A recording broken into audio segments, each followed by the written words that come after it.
reveal a lot of information about the artist's materials and techniques. For example, how was painting made, or any kind of object, the materials that were used, and how they were applied.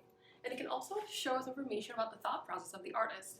So here, for example, this X-ray actually corresponds to this painting, and we can see that the artist initially painted cows, changed his mind, turned the painting 90 degrees, and there's a new composition now. So the current one is this portrait that used to be cows. X-rays are also really useful for informing the condition and informing the treatment that we're proposing for any artwork. So in this case, this is a painting on panel, and you can see these little squiggly white lines. That's where insects previously ate through the wood, and previously the tunnels were filled with a radio-opaque material. So that's telling us these are weak areas in the support. It can also tell us, for example, if there's a lot of material missing, if there's retouch, things that we should be aware of before we get into a treatment, and that will help us propose a new treatment for the piece. So why do we need a new X-ray system? As you can see, ours is quite old. It's got a few years on it, and the problem is that it's soon becoming an obsolete technology.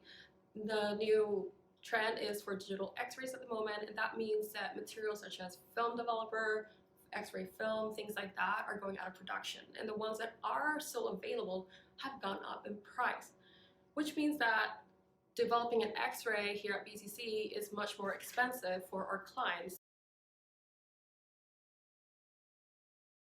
Of a digital X-ray are that, one, it will lower the cost of an X-ray because it's not a finite resource that we have. Films run out. A digital system, they can be scanned over and over. It would be more sustainable both financially and environmentally, just because developing chemicals are not the best.